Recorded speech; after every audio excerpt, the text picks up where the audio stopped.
22h, 23h, Time Sport avec Bilal Nenman sur Beurre FM. Bonsoir à tous et bienvenue sur Beurre FM, nouvelle émission de Time Sport en ce mardi 27 avril 2021. Auditrices et auditeurs de Beurre FM, allez, comme à son habitude, réagissez avec toute l'équipe en composant le numéro du standard, le 01 53 48 3000, et aussi sur la twittosphère avec toute l'équipe de Time Sport. Au menu de cette émission ce soir, le fil rouge de la soirée, oui, le Real Madrid qui rencontre Chelsea en ce moment, la demi-finale des revenants. On accueillera exceptionnellement dans cette émission le volleyeur Erwin Ngapet, sans oublier les 30 millions d'indemnités pour le recrutement de Nagelsmann au Bayern de Munich. Donne-t-on trop d'importance à l'influence des entraîneurs ou justement pas assez? Et on parlera enfin bien évidemment du Paris Saint-Germain face à Manchester City et les hommes de Pep Guardiola. C'est parti, Gogo Time Sport. Time Sport. Et ce soir, pour m'accompagner sur ce magnifique plateau, on aura notre consultante Marion. Comment ça va, Marion? Ça va très bien, Bilal, et toi? Ah ben ça va très très bien. Juste en face de Marion, on aura Juan Trocé. Hola, buenas noches. Ça va, Juan? Ça va? Ça va, mais on j'espère que ça ira encore mieux dans 45 minutes quand on aura battu on va voir, Chelsea. On va voir. Vivien, en tout cas, est tout souriant à son habitude. Comment ça va? Ça va. Ouais. JM Beauté, bonsoir en lingala tout le monde. Ah ben voilà, tu fais bien. Voilà, tu fais bien. Mauricio est avec nous. Ciao à tutti. Voilà, bon allez, voilà, on a fait un tour du monde. C'est assez sympa. Voilà, Marion, comme le dit si bien. Ouais, c'est assez cool. Yanis est toujours là avec nous. N'oubliez pas de composer le 01 53 48 3000. Il se fera un plaisir de vous décrocher, de vous faire passer à l'antenne. Un petit clin d'œil à Bala. Voilà, ce soir qui est avec nous aussi. Alors, on prend la direction de Madrid. Time Sport. Le sujet des sociaux. Eh oui, qui fait ravir tous ces socios justement en terre espagnole. Le Real justement, le score. On aimerait avoir le score, messieurs dames. Alors Real Madrid, Chelsea, Juan Trocé. Partout lors des premières 45 minutes avec le but de Chelsea qui a ouvert à la 14e avec Pulisic. Ouais. Et puis notre ami Benzema. Karim Benzema. Égalisé à la 29e minute. Un Real Madrid qui est quand même malmené. Ouais. Et puis depuis 45 minutes, espérons que ça va changer. Sous la pluie de Madrid. Ah ben on va voir. Malmené justement, Marion, le Real Madrid peut-il le faire? Peut-il aussi se qualifier? On l'espère pour certains et pour d'autres aussi. La qualification des hommes de Thomas Tuchel. Alors moi je pense que non seulement Madrid peut se retrouver évidemment en finale de Ligue des Champions, mais peut la gagner. C'est-à-dire que c'est vraiment son championnat au Real Madrid, la Ligue des Champions. C'est-à-dire que pour moi, le Real Madrid, c'est la Ligue des Champions, c'est sa maison un petit peu. C'est-à-dire que autant pour les nouveaux, pour City, pour le PSG, on sent que ça a pu être un chemin de croix. Pour Chelsea, c'était en 2012. Mais le Real, c'est régulier, c'est souvent, c'est l'histoire finalement du Real Madrid, c'est la Ligue des Champions. Et d'ailleurs, dans cette histoire de Super League, j'aurais dit à Florentino Pérez une chose très importante. Alors laquelle? Attention, la Super League, tu seras plus tout à fait à la maison. Parce que la Ligue des Champions, c'est sa maison à Florentino Pérez. Et c'est la maison du Real pour moi. Et il faut surtout pas enterrer le Real. Ah ben, Juan Trocé, le Real est bien présent. Bien sûr, je partage le plus grand vainqueur en Champions League. Oui, d'accord avec Marion. Ok, on l'aura compris. Son avis, c'est vrai que c'est sa maison, comme elle dit. Mais c'est vrai que ça devient très compliqué pour le Real cette saison où ils ont un peu en difficulté puisqu'ils ont eu 2 matchs nuls quand ils auraient pu prendre la tête du championnat espagnol. Ils avaient déjà la tête à Chelsea et c'est vrai qu'aujourd'hui les temps n'accompagnent pas déjà parce qu'il pleut des cordes du côté de Madrid et puis parce qu'il y a quand même des surprises avec ce Real. Très peu de monde s'attendait à voir Marcelo dans le 11 titulaire. Il est là. Ce n'est pas le cas des Asensio. Il y en a Modric qui est pas très frais aujourd'hui. Mais comme disait Marion, c'est sa maison et ils sont capables de renverser cette situation. Et comme disait quelqu'un tout à l'heure avant d'entrer en studio, à la fin, ils vont gagner 3-1. Oui. Tout est possible. On va voir, on verra. Vivien, le Real Madrid. En tout cas, c'était une affiche lors de cette Super Coupe d'Europe en 1998. Real Madrid de Chelsea, je crois. Ça commence à dater, effectivement. Ça remonte. Le Real ne se rappelle pas très bien de cette date parce qu'en plus, on avait perdu face à Chelsea. Donc, effectivement, ça commence à dater. Et on se pose la question, comment est-il possible qu'effectivement, ces deux équipes ne s'aient pas rencontrées lors depuis 20 ans? Ce qui est quand même en Champions League. Donc c'est assez bizarre. C'est les années Drogba. La réalité, voilà. Ouais. Donc aujourd'hui, Marion l'a rappelé, l'époque dorée des Chelsea, c'était 2012 où ils ont réussi à la fin à gagner sa coupe. Mais il y avait, ils auraient dû gagner en 2009, mais bon. C'est vrai. Ils ont mis c'est vrai. 6-7 ans. Et quand il parlait, il y a des 9 ans, exactement. 9 ans. Donc il y a des équipes qui arrivent, mais Chelsea, avec son propriétaire, a mis quand même 9 ans à pouvoir gagner la Champions League, qui était l'objectif principal quand il est arrivé. Avec Lampard, avec Peter Cech, avec Essien, avec Drogba. Donc là, c'est sûr qu'entre Ziyech, qui revient de blessure, et l'ami Werner, je suis pas convaincu quand même que ça va le faire. Oui, mais bien. Alors, ce Real, oui, il me fait un peu Real penser Madrid. au Real de 2018, moi. Enfin, alors, sauf selon qu'en toi, Liga, en 2018, ils étaient à 20 points, alors que là, ils sont encore dans le coup. Ouais, encore. Finalement, on dit souvent que ce Real, il est en fin de cycle, il est un petit peu dépassé, il a même du mal contre des... Il est toujours critiqué, hein. Contre C, le dit à chaque fois. Parce que dans les matchs de Liga, il laisse filer des points contre des équipes très abordables. Mais finalement, en Ligue des Champions, il est toujours là, et malgré l'absence du capitaine Ramos, là, pour l'instant, on a encore un partout, mais finalement, même si le Real a beaucoup souffert, même dans cette première mi-temps, ils sont encore... Ils sont encore dans le coup et ils peuvent le faire. Un grand d'Europe, le Real Madrid, Mauricio. Moi, toujours présent dans le dernier carré, là, en tout cas, cette saison. Ah oui, non, mais on est d'accord. Alors, mais là, moi, je veux juste vous parler de Jorginho qui joue à Chelsea. Donc, j'ai un petit penchant pour Chelsea, puisqu'il y a un ancien napolitain qui sera napolitain à vie. Voilà. Donc, j'ai du mal à voir, comme on est occupé depuis tout à l'heure, j'ai du mal à voir s'il joue aujourd'hui. J'ai pas réussi à voir 2 minutes du match. Mauricio, voilà, parce que ça change tout. Si Jorginho joue, ça change tout. On va voir. Mais c'est les Entre c'est d'accord avec cela. Pour le Real Madrid, on disait qu'effectivement, comme disait Vivien, c'est une équipe qui est un peu en difficulté, mais personne s'attendait à les voir aujourd'hui en demi-finale. Rappelez-vous, il y a à peine 2 mois et demi, Kroos n'était pas pratiquement titulaire, Modric était à la rue au mois de décembre, Valverde a été blessé pendant très longtemps, et au début de saison, c'était un homme indispensable pour le Real. C'est un Real qui a eu beaucoup de problèmes cette saison, et notamment aussi, il faut le rappeler, notre ami l'entraîneur Zizou, qui a été sur la scène pendant plusieurs semaines. C'est vrai, il le répétait. La réalité de les voir aujourd'hui, il fait taire beaucoup de monde. Zizou n'a jamais été sur la sellette. Zizou n'est jamais sur la sellette. Il a été. Alors, je suis pas un pro Zizou, mais Zizou peut pas être viré du Real Madrid. Il pourrait. D'accord, il sera pas viré parce que lui, il sait quand il faut partir. Non, mais la question s'est posée. Bien sûr que la question s'est posée. Elle se pose toujours de toute manière. Quand un entraîneur est en difficulté, il n'y a pas beaucoup de romantisme dans le football, malheureusement, et dans le football d'aujourd'hui encore moins. Même si Zidane est sans doute l'un des meilleurs, et pour certains le meilleur, il est vrai qu'il y a quelques mois, ça a été très très compliqué pour lui, ça a été chaud. Et puis il y a eu aussi le fait qu'on disait quelle erreur, et Ronaldo n'est plus là, et ils se remettent pas de Ronaldo. Bon, ils se remettent pas de Ronaldo, mais en fait c'est en demi-finale. Et Ronaldo, malheureusement, peut-être, enfin moi je trouve en tout cas, pour dire 2 mots sur Ronaldo, que c'est un immense joueur, sans doute l'un des meilleurs de ce siècle. Mais en attendant, et la Juve fait un mauvais choix de club. C'est un fiasco total quand on se fait sortir par Porto, quand on s'appelle Ronaldo, et la saison dernière par Lyon. Je veux dire, Lyon puis Porto, imaginons si c'était Neymar. Non mais t'as vu dans quelle équipe il joue?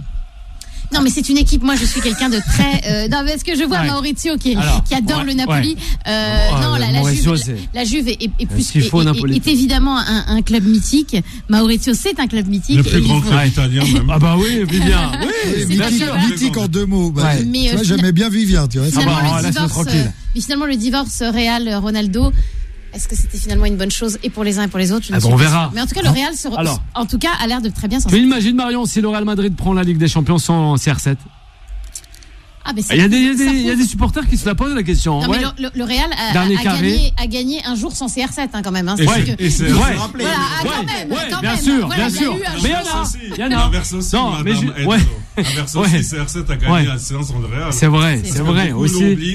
Pas faux. C'est vrai, mais c'était aussi dans un club mythique aussi. Donc voilà, non, mais c'est vrai que le Real, on est un passager au Real Madrid, un peu comme dans une nation de football, comme en équipe de France, en équipe d'Espagne, où on a l'honneur de porter le maillot de son pays. Eh bien, le Real, c'est presque la même chose. C'est presque la même chose. On parle du Real Madrid. On aimerait s'attarder aussi. On a des réactions sur les réseaux sociaux, mais là, c'est un auditeur. Allez, c'est Moad qui nous dit, et justement, Thomas Tuchel du côté de Chelsea, 2 fois de suite dans le dernier carré de cette fameuse Champions League. C'est un ami qui sait que j'adore pas Thomas Tuchel. Alors Thomas Tuchel, il y a une chose importante à dire. Il y a une chose importante à dire. J'adore pas, c'est dit gentiment. Voilà, pour ne pas dire j'aime pas du tout. Mais sur Thomas Tuchel, quand même, il faut quand même ne pas oublier une chose. Là, il travaille, à la différence de Paris, il travaille sans pression. Il gagne pas la Ligue des Champions, on lui en voudra pas. Il gagne pas le championnat anglais, on lui en voudra pas. Il gagne pas de coupe, on lui en voudra pas. Je veux dire, c'est quand même assez tranquille, Chelsea. Vous êtes en première ligue dans le meilleur championnat du monde, vous entraînez des joueurs plutôt pas mal, vous êtes extrêmement bien payé, et au bout du compte, on ne vous demande pas de gagner le championnat, on ne vous demande pas de gagner la Ligue des Champions, on ne vous demande pas de gagner une coupe. Si vous le faites, c'est mieux. À Paris, c'était pas du tout ça. Alors, c'était à Paris, c'était, on veut que vous gagniez le championnat, parce que le reste de la Ligue 1, paraît-il, c'est nul, donc on doit gagner le championnat quand on est à Paris. On doit évidemment gagner une coupe, la Coupe de France, c'est la moindre des choses. En plus, c'est à Paris, c'est la Coupe de Paris, donc on doit gagner la Coupe de France. Il a déjà perdu. Voilà. Et on lui demandait également de gagner. Et on lui demandait également de gagner la Ligue des Champions. Donc, encore une fois, le Tourelle de Paris et le Tourelle de Chelsea, je serais pas étonné que avec Chelsea soit meilleur parce qu'il travaille, encore une fois, avec beaucoup moins de pression. Mais malgré tout. Moins de pression en Angleterre, donc, Marion nous dit. Oui, bien. Mais j'ai vraiment hâte de voir la saison prochaine, voir justement Tourelle sur toute une saison où je trouve qu'il sera plus attendu.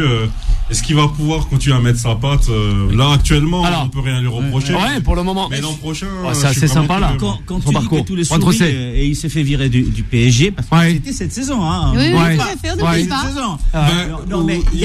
Non mais c'est vrai qu'il y a c'est quand même ça interpelle de le voir virer de Paris et puis arriver à Chelsea et réussir ce qu'il réussit à Chelsea. Il n'y a pas la pression si tu veux, d'accord.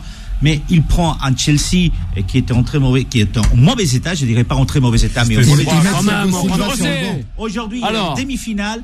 Aujourd'hui, il est 4e déjà, il est qualifié. Il faut défendre quand même encore la 4e place, mais il est qualifié pour la Champions League l'année prochaine. C'est vrai que hormis l'arrivée des Tuchel, la surprise c'était de voir un Chelsea en première moitié de saison en difficulté après tous les investissements que Chelsea avait fait justement pour se retrouver là où il se retrouve aujourd'hui. Je pense que Tuchel a quand même apporté quelque chose. Moins de pression certainement et peut-être aussi l'envie de la revanche. On ne laisse pas travailler peut-être à Paris. Alors Marion, vas-y, réponds et on aura aussi Vivien. Vas-y. Alors Vivien. Non, j'avais juste demandé à Juan Rosé s'il voyait Tourelle justement réussir sur le long terme à Chelsea. Mais écoute, il y a un truc avec les entraîneurs qui est quand même assez bizarre. Vous avez remarqué que cette année, Emery se fait virer d'Arsenal, il reprend Villarreal, qui se retrouve en demi-finale d'Europa League. Donc avec les entraîneurs, vous avez, c'est très bizarre. Est-ce qu'il va réussir l'année prochaine avec une année entière avec Chelsea? Écoute, c'est un entraîneur allemand, pourquoi pas? Pourquoi pas? Mais il n'y a pas de vérité, en fin de compte. Non, il n'y a pas de vérité. On voit ce qui se passe avec Emery, on voit ce qui se passe avec Tuchel, et on voit ce qui se passe avec Pochettino. Pochettino était encensé par tout le monde, mais il a été viré quand même des Tottenham à un moment donné. Oui, ça c'est sûr. C'est une question d'harmonie. Tu fais bien de le rappeler. C'est une question d'harmonie. C'est le bon entraîneur au bon moment avec le bon discours, avec les joueurs qui entendent le discours. C'est tout un truc qui se met en place. On dit que les planètes sont alignées. Voilà, t'as des entraîneurs, Tourelle, ça se trouve, il va gagner la Coupe d'Europe. Alors, on dit, il a été en finale, il l'a pas gagné avec Paris, il a gagné avec Chelsea. C'est le groupe, t'as un message, t'as un verbe, et puis voilà, ça passe ou ça passe pas. Difficile selon toi, Marion. C'est difficile de gagner la Ligue des Champions. Oui, avec face à Paris. Déjà. Pourquoi pas. Dernier club français. Face à un mastodonte comme Paris, face à un mastodonte comme City, et là en demi, face à un mastodonte des mastodontes de tous les mastodontes qui est le Real Madrid, c'est quand même très compliqué. Puis en plus, il y a une autre chose, c'est que le budget a baissé à Chelsea. Alors je sais que ici dans cette émission, on me reproche souvent de parler budget et de ne parler que de fric, mais c'est quand même important. Je rappelle quand même qu'aujourd'hui, le budget de Chelsea, c'est 270 millions. Je ne sais pas si aujourd'hui, dans le football d'aujourd'hui, on gagne la Ligue des Champions avec 270 millions quand on sait combien est le budget du Paris Saint-Germain, de City ou du Real. Vraiment, en face, ça sera quand même difficile. Puis il y a des creux à Chelsea. Il y a des joueurs qui, à certains postes, ça pêche quand même. Je veux dire, ça pêche. Quand on voit le milieu de City, quand on voit même le milieu du Real, ou même le milieu du PSG, qui n'est pas le meilleur, et le milieu de Chelsea, ça pêche quand même un petit peu. Ah oui. Non, mais je suis d'accord. Mais c'est des vrai équipes. qu'il faut de l'argent. Parce que quand vous regardez, effectivement. La crise sanitaire est là, toujours, faut le rappeler. Quelles sont les équipes qui gagnent? Il n'y a pas de secret. Ces 20 dernières années, c'est pratiquement les équipes qui ont les plus investi. Oui. On joue. Après, on ne gagne pas à tous les coups. On a parlé effectivement de Chelsea qui a mis quand même 9 ans pour gagner la Champions League. Mais la réalité, c'est qu'aujourd'hui, et parmi les 4, c'est vrai, c'est lui qui est le plus mal coté des 4 prétendants. Aujourd'hui, quand on voit ce qui se passe, on aurait tendance à dire que ça devrait se jouer entre le Real et plutôt le PSG que City. Mais cela dit, on a vu l'Atlético de Madrid aussi arriver à 2 finales de la Champions League. On a vu Valence arriver à 2 finales des suites de la Champions League, donc pourquoi pas effectivement attendre voilà, comme tu dis, attendre une surprise de Chelsea. Oui, une surprise en finale. En finale de Ligue des Champions, je vais vous dire, messieurs, franchement, il faut être sérieux. Depuis 20 ans, depuis Porto, on va dire, il n'y a pas eu de surprise. C'était l'exemple, parce que personne n'attendait Porto. Il n'y a plus eu de surprise, c'est-à-dire que chaque année, on a eu le plus grand d'Europe qui a gagné. Moi, je repense ou par la Juve face au Barça, ou par la Juve face au Real, il y a un moment, c'était écrit. Il y a un moment, ça va trop vite. Il y a un moment, quand on est face à la meilleure équipe du monde. Bon, donc pour toi, c'est le Real qui prend la Coupe d'Europe, là. Je pense que ce serait plutôt City, moi. Je pense City, que c'est l'année de City, les hommes de Pep Guardiola, si on doit faire un pronostic, mais ça, je vais me planter totalement. Moi, Saint-Germain pour toi. Moi, là-dessus, je pense que c'est City aujourd'hui. City, selon Franck Procès. Je croyais que ça allait être le Real. Non, je pense que c'est City qui a le plus des moi, je le Paris pense Saint-Germain pour toi, Mauricio. Moi, c'est pas que on est en France, donc j'ai déjà expliqué plein de fois que je suis pour le Napoli et basta, le reste, bon. Mais on est en France, Paris. Moi, je pense que c'est l'année de Paris. Voilà. Allez, je l'espère. L'année, c'est ça. Inch'Allah. Viens. Moi, j'ai lui dit Inch'Allah. Moi, j'ai toujours pensé que Paris allait gagner à 5 quand ils ont perdu, un peu comme ce que Liverpool avait fait en 2018 et 2019, c'est-à-dire avoir une première expérience en finale et l'année d'après la remporter. Bah oui. J'ai un pote qui m'a dit hier ou avant-hier, si Paris gagne pas cette année, ils vont la gagner quand? Et par exemple, je me souviens sur ce plateau, je me suis fait incendier quand j'ai dit que Paris pouvait passer contre le Bayern. Qu'est-ce qu'on m'a dit ici? Aïe. Je vais pas citer les consultants. Paris a le même traitement. Moi, je suis d'accord avec Vivien parce que Paris a le même traitement. On a le même traitement. De beaux matchs, surtout le premier. Oui. Quand même, je veux dire, parce que ce qui compte, c'est le résultat. Mais on ne s'attendait pas à Paris à ce niveau-là face au Bayern. Moi, j'étais déçu par le Bayern. Je ne dirais pas surpris par le PSG, mais déçu par le Bayern. Moi, je pense que le PSG a joué de la clairvoyance quelque part. Ils savaient ce qu'il fallait faire. Pour une fois, ils ont su ce qu'il fallait faire quand il fallait le faire. Absolument. Les planètes étaient alignées. Des années auparavant, c'était ça, c'est que ils n'étaient pas encore dans le truc. C'est vrai ce qui vient d'être dit. Alors, c'est vrai. Oui, Marion.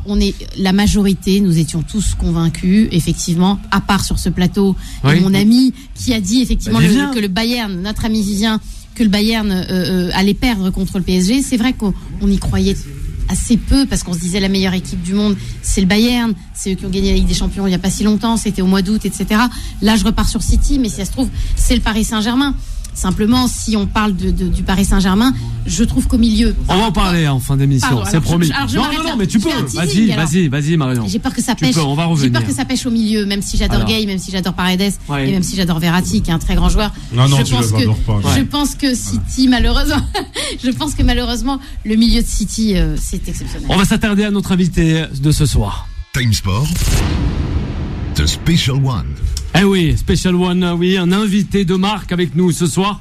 Pour la première fois sur l'antenne de Beurre FM, Erwin Ngapet, international français et volleyeur. Bonsoir, Erwin, comment allez-vous? Bonsoir, ça va très bien et vous? Ça va très très bien, un grand plaisir de vous avoir avec nous sur l'antenne de Beurre FM. Vraiment un grand plaisir. Merci pour cette disponibilité. On va enchaîner, tout simplement. Comment se passe aujourd'hui avec cette crise sanitaire? C'est une question que l'on pose à presque tous nos invités en début d'interview. Voilà, parce que on a des équipes, on a des joueurs, on a des athlètes qui sont à l'arrêt. Vous, non. Ça va pour le moment? Écoutez, moi, j'arrive de Russie. Oui. Donc, c'est pas la même situation qu'il y a en France. C'est-à-dire que si vous voulez, les restaurants sont ouverts, tout est ouvert en fait. mais les frontières sont fermées, donc ça a été compliqué pour moi parce que ma famille n'était pas avec moi, ils ne pouvaient pas me suivre. Ah, c'est difficile.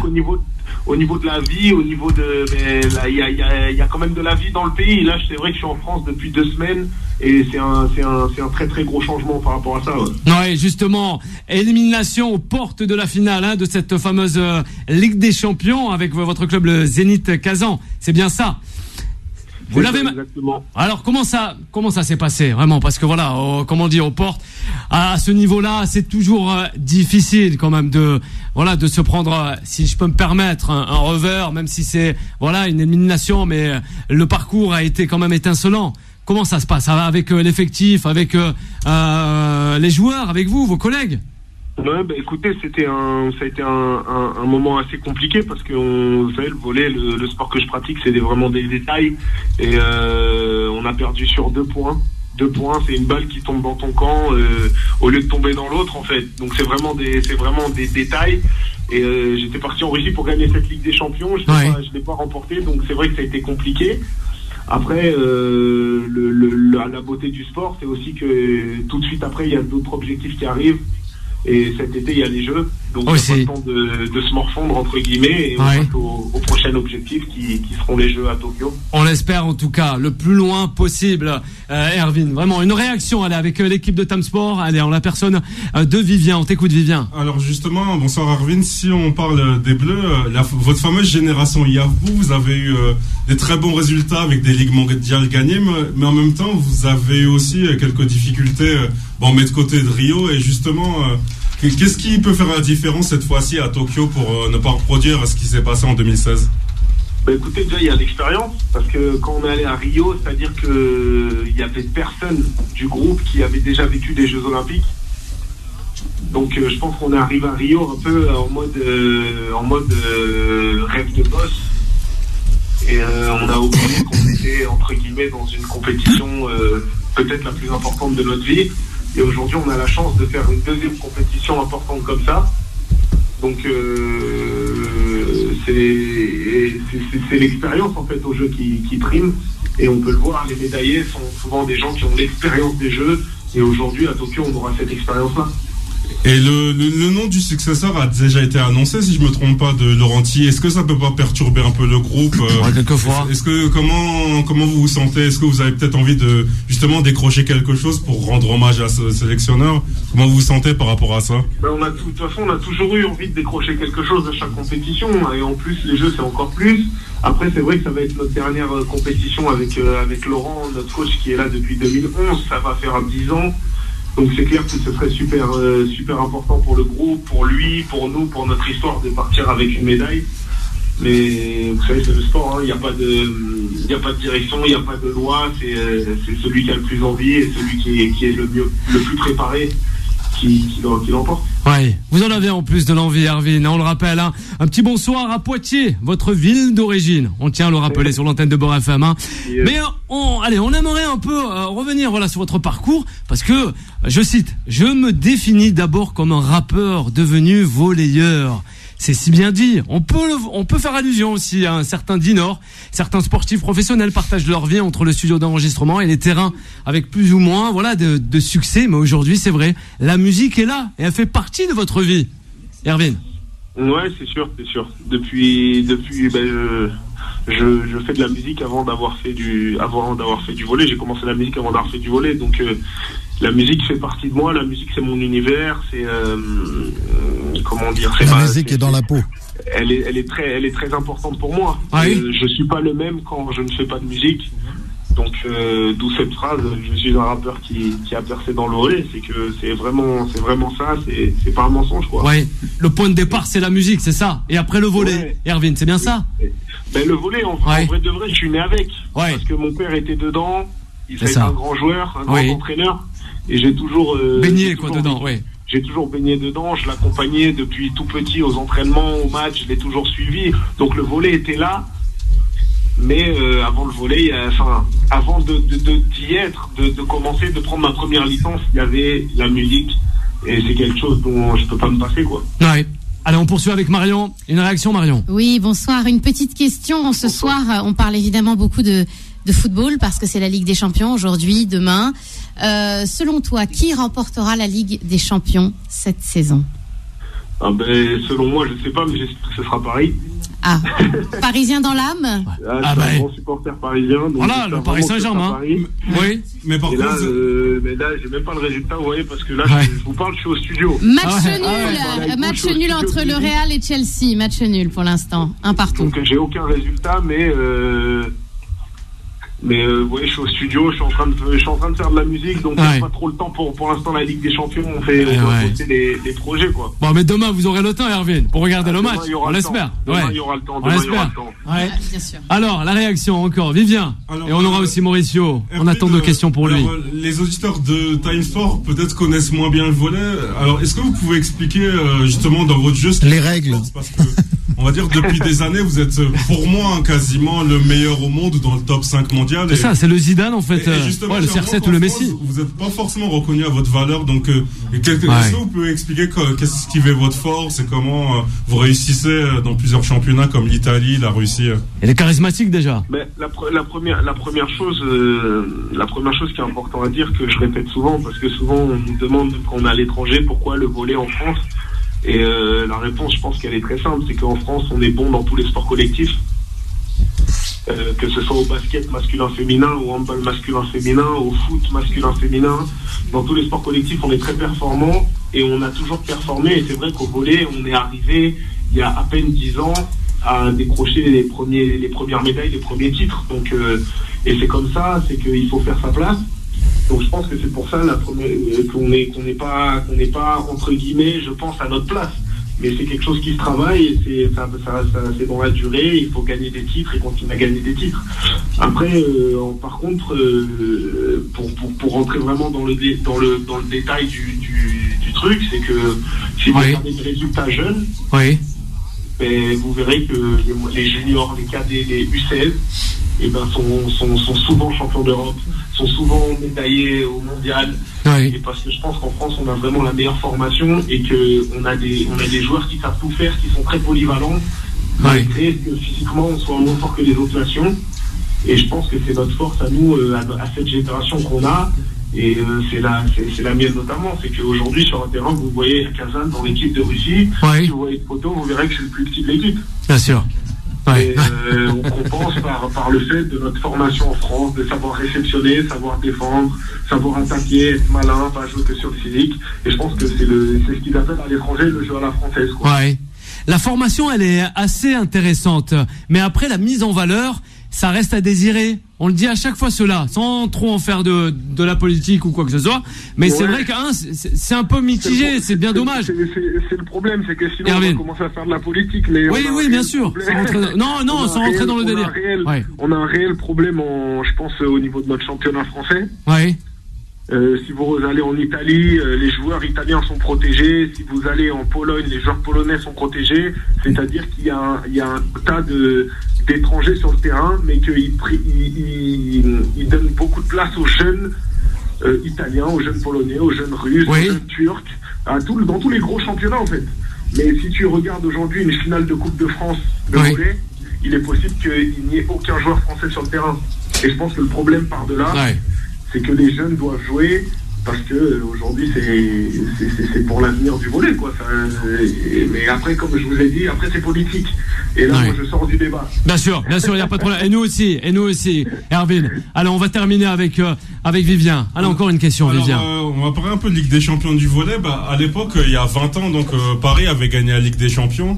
Et on a l'impression que depuis cette équipe extraordinaire, justement, le volley français, au niveau des clubs, a un peu stagné. Donc, est-ce que vous pensez peut-être qu'il manque quelque chose, à part les budgets, bien sûr, qui pourrait peut-être aider Paris, notamment, ou d'autres clubs français, à retrouver vraiment les sommets européens? Mais ça part un peu de ce que je viens de vous dire. Je pense que pour aujourd'hui, il faut faire après avoir fait la formation, il faut que nos jeunes y jouent dans le championnat. C'est la première chose. Et après, pour attirer du monde, il y a un travail au niveau des télés à faire, il y a un travail au niveau des retransmissions, il y a un travail au niveau des supporters, il y a un gros travail à faire. Mais comment attirer tous ces gens-là si il n'y a pas de joueurs Français sur le terrain ou de joueurs de l'équipe nationale sur le terrain. C'est compliqué. Ouais.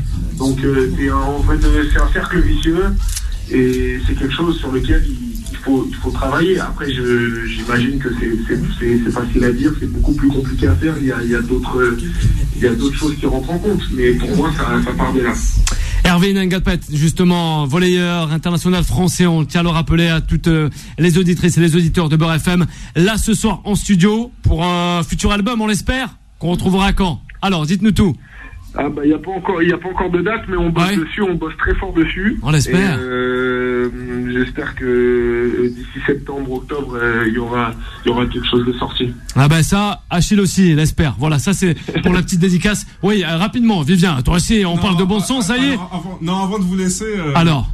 À Paris, au foot, on rêve beaucoup de Messi, Ronaldo, mais nous, au volley, on va avoir un Erwin Ngapet au moins une saison avant la fin de sa carrière. Donc, est-ce que vous pouvez nous faire la promesse de jouer au moins une saison à Paris avant la fin de votre carrière? À Paris, ça va être compliqué, comme l'a dit votre collègue. Moi, je suis de Poitiers, et à Poitiers, il y a aussi un club légendaire, et c'est ma ville. Donc, Paris, je pense que ça sera très compliqué.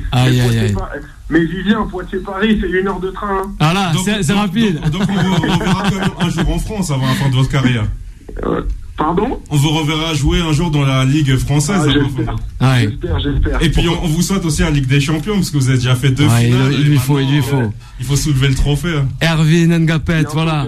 Des grands champions, comme on les aime. Vraiment un bonheur de vous avoir eu sur l'antenne de Beurre FM. Une très belle soirée en studio et même de futurs succès. Ça, c'est toute l'équipe de Beurre FM et aussi de l'émission Time Sport qui vous le souhaite. On va s'attarder sur le Bayern de Munich dès à présent. Time Sport, la troisième mi-temps. Eh oui, que dire, 30 millions d'indemnités pour le recrutement de Nagelsmann du côté du Bayern de Munich. Là, c'est fort. Plus fort que le Napoli, Mauricio. Ah non, pas plus fort. Non, rien n'est plus fort que le Napoli maintenant. Le Bayern, pour moi, j'entendais ça aujourd'hui, là, je voyais le salaire du nouvel entraîneur. Ouais, le truc, c'est, on a l'impression que des grosses écuries comme ça, elles pourraient jouer avec, en fait, elles n'ont pas besoin d'entraîneur, quoi. C'est limite, il y a tellement de talent, tu vois, c'est le... Marion, alors. Bah oui. Alors, elle n'est pas d'accord avec ça, ouais. On n'a pas besoin d'entraîneur au Bayern. Je pense exactement l'inverse.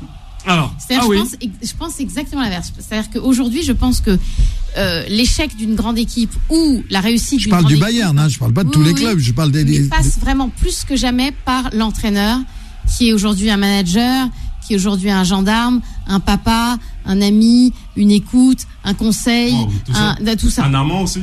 Un amant. Alors je ne sais pas si Zidane a des histoires d'amour avec ses joueurs de foot. Je pense pas, mais en tout cas c'est en tout cas important, je pense, d'être un grand manager. Ça va faire un schéma de jeu, on sait tous le faire. Hein.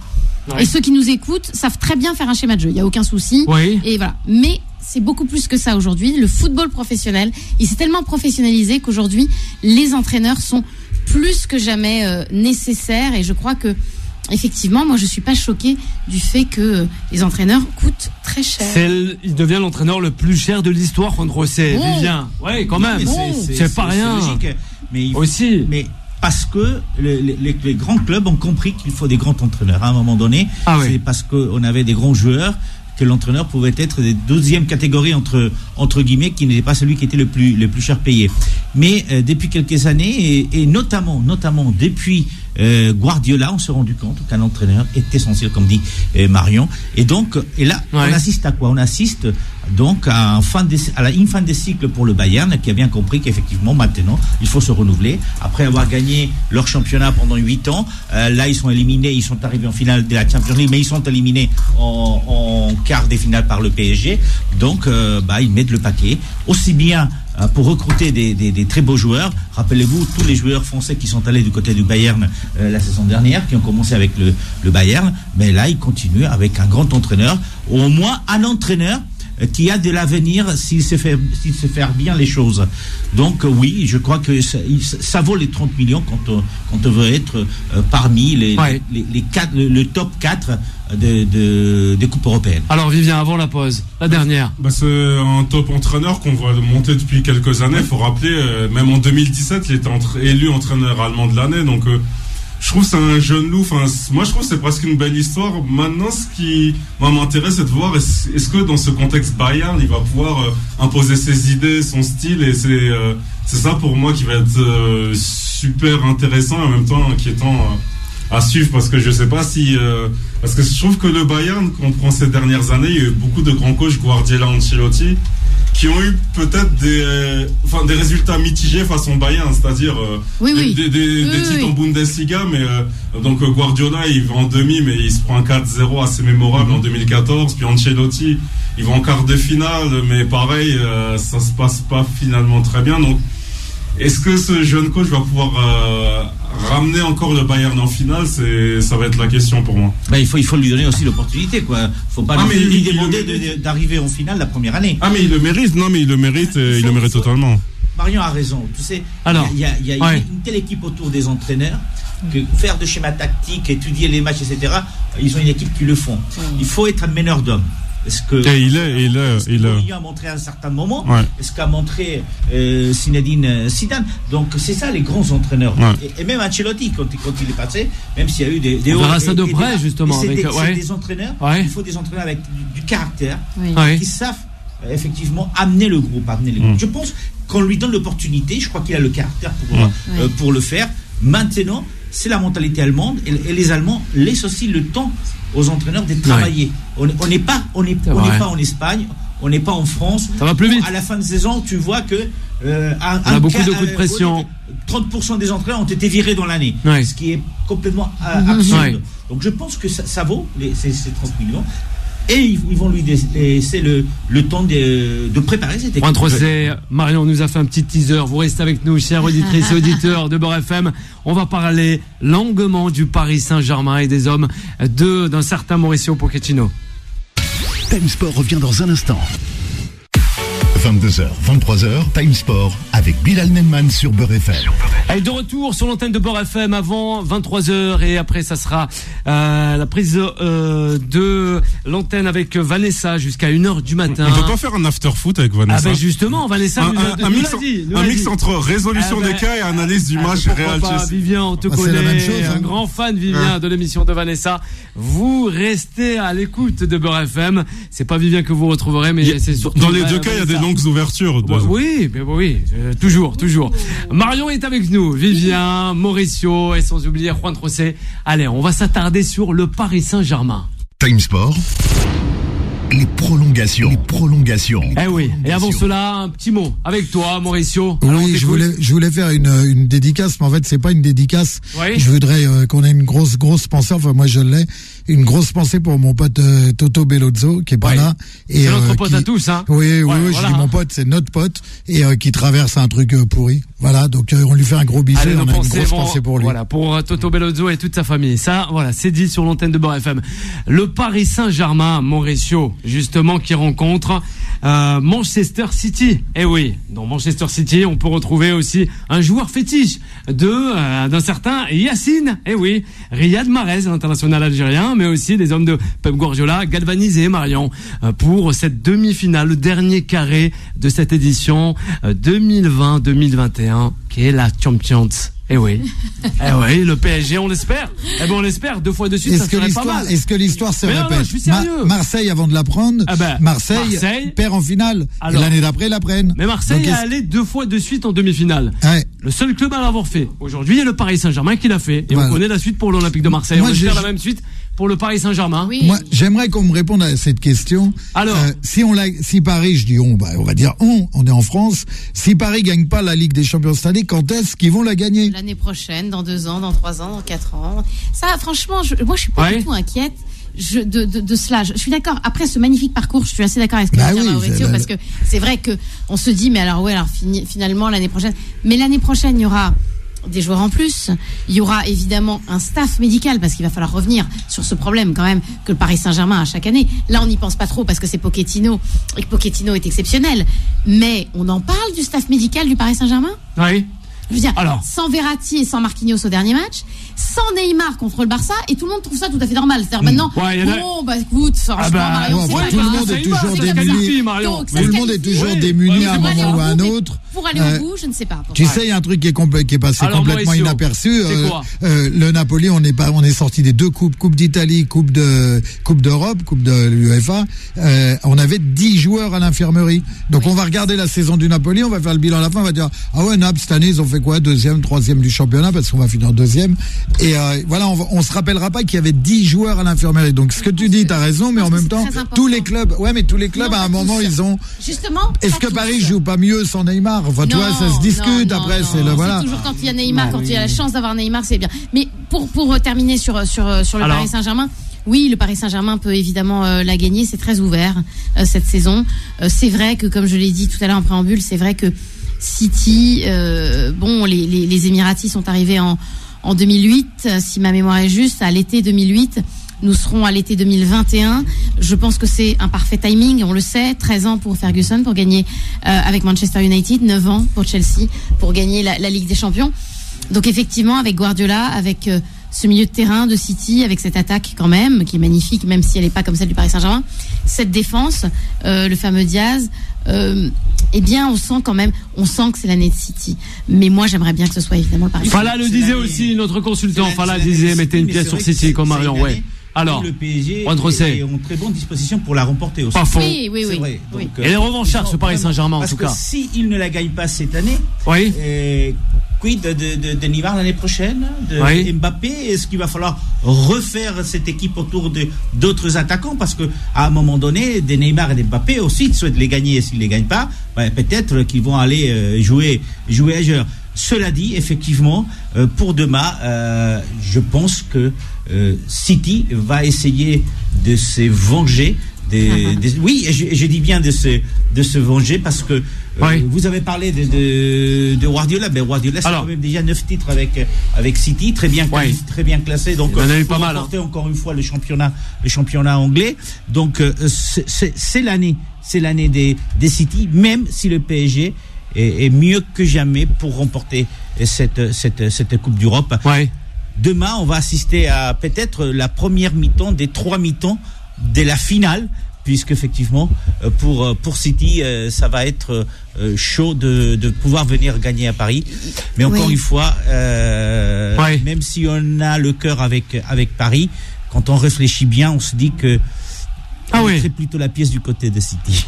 Carrément, Juan Trossé. Oui. Mais il y a une chose. Alors Marion, et après Vivien. Il en peut plus, Vivien. J'arrête pas de lui prendre la parole. Vas-y.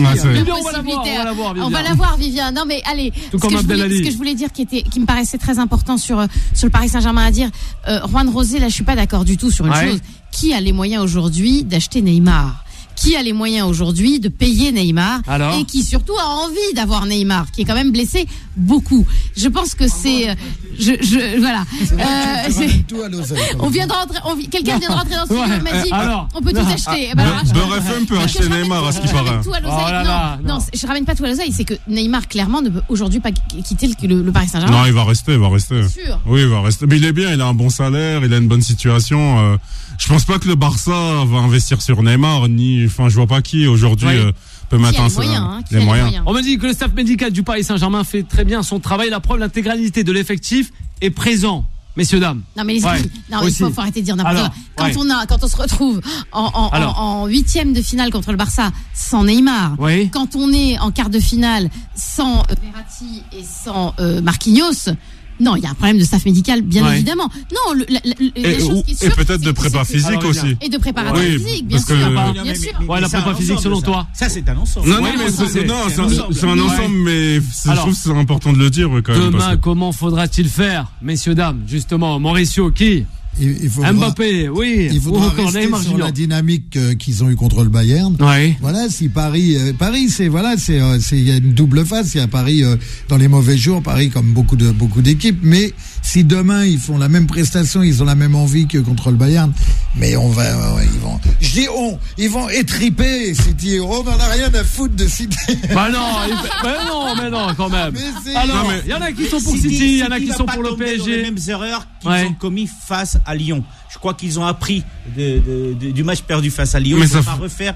J'espère pour Guardiola. Justement, je trouve que ça fait quelques années que City en C1, en général, quand ils sortent, ce sont souvent des matchs où ils ont la possession, mais ils se font un petit peu avoir.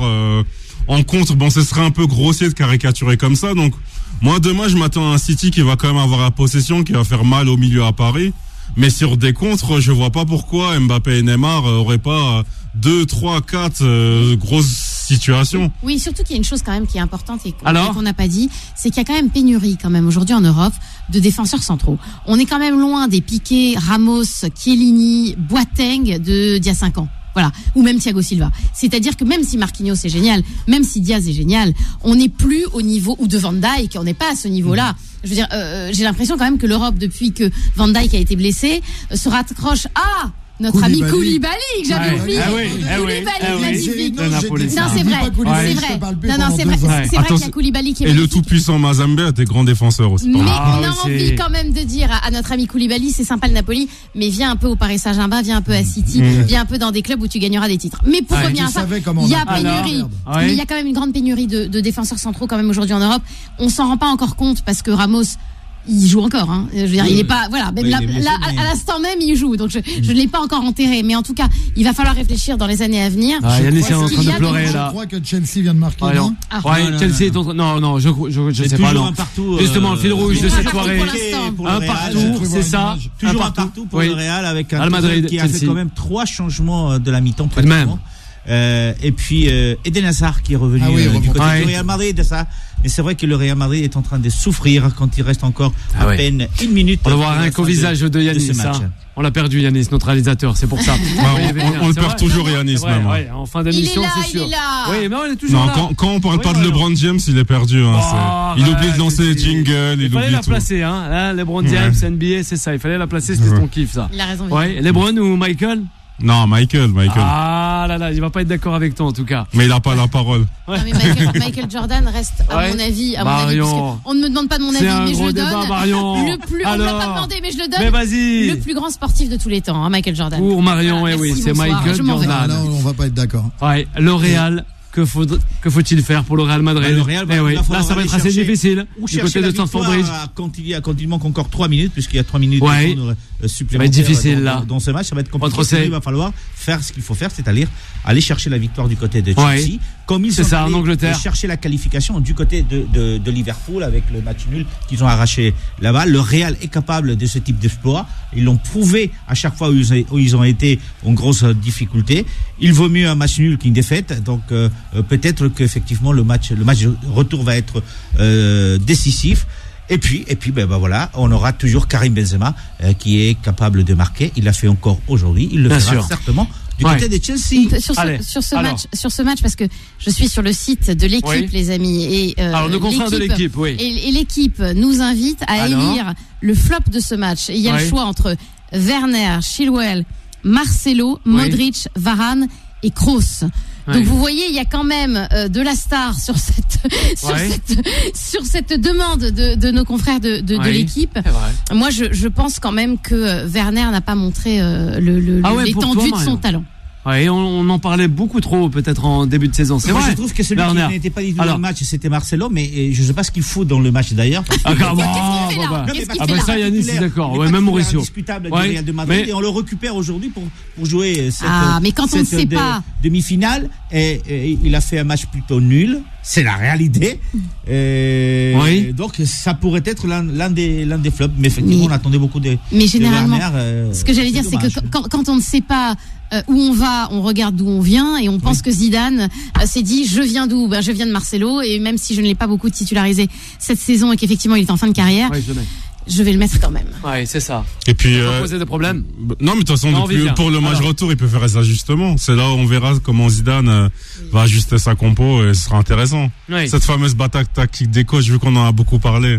On en parlait justement avec Kamel, Marion, avec aussi Mourad, Achille, Olivier, même Toto Bellozzo. Les planètes sont alignées d'une certaine manière pour le Paris Saint-Germain. Frédéric en parlait justement lundi. Moi j'y crois. Cette saison pour le Paris Saint-Germain. En Ligue 1 un peu moins, mais en Ligue 1, Galtier, les hommes. Oui, en Ligue 1 c'est un peu moins aligné, mais oui. Ça fait sourire Marion et Pointrocé, non?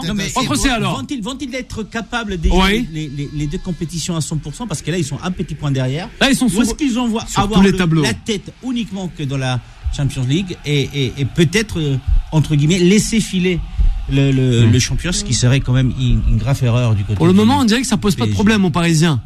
C'est effectif. Contre Saint-Etienne, ça pose pas contre de problème. Saint-Etienne, ça Ouais. passe de justesse. Ouais, Ouais. ça passe parce que bon, Saint-Etienne PSG, ça se donne à fond. Ouais. J'ai du mal à imaginer, j'ai du mal à imaginer le LOSC gagner le championnat quand même. Ah oui? Je trouve ça quand même encore un peu fragile. Il y a des joueurs, mais on sait déjà par rapport à Monaco d'il y a quelques saisons que les joueurs du LOSC n'iront pas au Real, n'iront pas au Barça, n'iront pas au Bayern.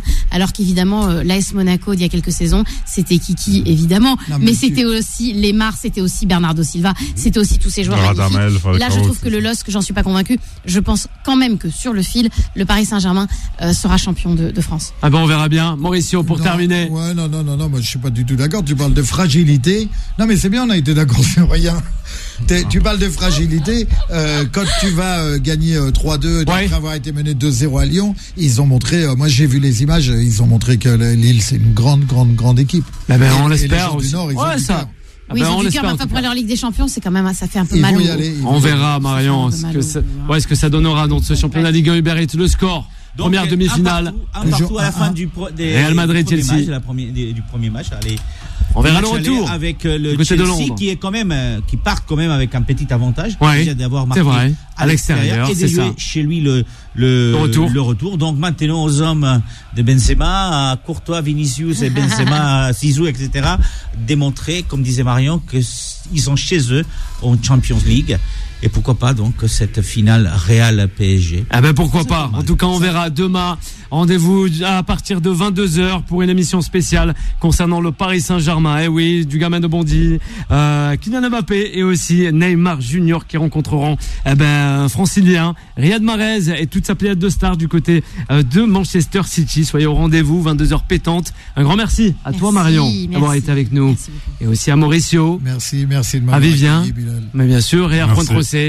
Un big up à Jouba Ochen, notre rédacteur en chef. Aux petites mains de cette émission, Abdel, Fred, un grand merci. Aussi Mohamed, et sans oublier Farid et notre réalisateur Yanis. Bye bye. Et la soirée continue avec Vanessa qui arrive de suite. Retrouvez Time Sport tous les jours de 22h à 23h et en podcast sur beurrefm.net et l'appli Beurre FM.